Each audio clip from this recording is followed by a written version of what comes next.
पाकिस्तान के अंदर वीपीएन्स की जो ज़रूरत है वो इस वजह से पैदा होती है कि आपने अगर फ़र्ज़ करें कोई ऐसी चीज़ एक्सेस करनी है जो कि हुकूमती लेवल पे बैंड है, जो कि काफ़ी ढेर सारी चीज़ें हैं, जो कि चले एक लिहाज से गलत भी है। मतलब अगर हुकूमत ने एक चीज़ बैन कर दी तो आपको उसकी तरफ नहीं जाना चाहिए। इस तरफ सर बहुत सारी चीज़ें हैं जो हुकूमत बैन कर देती है लेकिन यहाँ पे चल ही रही हैं, उनमें से ये भी शामिल कर लें उस लिस्ट के अंदर।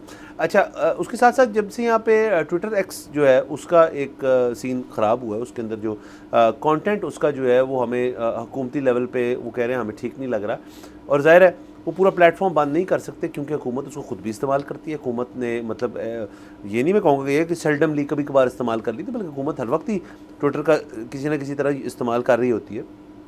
तो जब वो बंद हो गया तो आम शहरी जो हैं जो ट्विटर से काम लेते हैं, मतलब एक होती है सोर्स ऑफ न्यूज़ और दूसरा उसका सोर्स ऑफ ओपिनियन होता है वो कि अपना ओपिनियन आप आगे पेश कर दें आवाम के लिए, और दूसरा ये कि आप किसी किस्म की न्यूज़ उससे आप अट्रैक्ट कर लें। तो इसलिए लोग ट्विटर यूज़ करते थे, बंद हो गया। उसके बाद वीपीएन्स के अंदर एक बहुत बड़ा फ्लो आ गया, लोगों ने डाउनलोड करना शुरू कर दिए फ्री वीपीएन्स, पेड वीपीएन्स, फलाना वीपीएन, ये वीपीएन। आज वो आखिरी दिन है सर जब तक जो अनरजिस्टर्ड हैं वीपीएन्स वो चलने दिए जाएंगे। उसके बाद से अनरजिस्टर्ड वीपीएन्स जो अगर किसी को पकड़ा गया शख्स जो है उसके ऊपर सख्त कार्रवाई होगी। रजिस्टर्ड वीपीएन क्या होता है सर? बेसिकली आप हुकूमत के पास जाते हैं और आप उनको कहते हैं कि जी मैं वीपीएन यूज़ करता हूँ फ़लानी वजह से, और मेरा काम है, कारोबार है, उसके लिए मुझे चाहिए होता है ये, क्योंकि मैंने बाहर की वेबसाइट्स एक्सेस करनी है और चीज़ें करनी है, और हुकूमत अगर आपकी बात मान जाए आपको एक रजिस्ट्रेशन मिल जाती है। अनरजिस्टर्ड की तादाद बहुत ज़्यादा है, क्योंकि आपको याद होगा हमने आज से 1-2 महीने पहले खबर की थी कि रजिस्टर्ड वीपीएन्स की तादाद जो है वो गवर्नमेंट का बहुत कम है, बहुत कम लोग इसके लिए अट्रैक्ट हुए।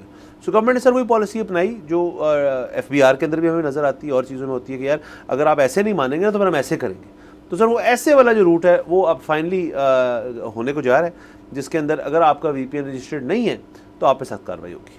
अच्छा देखिए, इसमें ना आपने सेंसरशिप की तो बात कर ली, लेकिन अब ज़रा सेंसरशिप पे आएंगे एंड पे। शुरू में बड़ी बुनियादी चीज़, और वो ये है कि ये सेंसरशिप वाला मसला तो सहाफ़ियों का है, या जो बहुत एक्टिव हैं पॉलिटिक्स में, क्या कहते हैं, लोग जिनको बहुत शौक़ है उनका मसला है। अदरवाइज़ तो मतलब इतनी नो बिग डील। प्रॉब्लम ये है कि पाकिस्तान का जो आईटी का बहुत ज़्यादा काम है। एक तो ट्विटर पे हम मार्केटिंग करते हैं डिजिटल, ठीक है, because Twitter is a platform just like Facebook and others platforms. अच्छा, दूसरी एक और चीज़ ये है कि यहाँ पर इन्होंने तो शायद इनिशियली बंद किया बिकॉज ऑफ सेंसरशिप पाकिस्तानी हुकूमत ने। उसका नुकसान बहुत ज़्यादा हो गया आईटी सेक्टर को। वो कैसे हो गया? पाकिस्तान में बहुत लोग वीपीएन यूज़ करते हैं आईटी वाले, क्योंकि मसलन अगर कोई अमेरिका में बैठे डॉक्टर्स की फाइलें मैनेज कर रहा है तो उसको पेशेंट्स का रिकॉर्ड निकालना है। अब वो पेशेंट का रिकॉर्ड अगर कोई पाकिस्तान से बैठ के निकाल रहा होगा तो उसको वो रिकॉर्ड निकालने की इजाज़त नहीं देगी यूएस गवर्नमेंट। ये बेसिकली लगाते हैं वीपीएन, ये उधर शो करते हैं कि हम अमेरिका में ही बैठे हैं तो they can pull out the documents.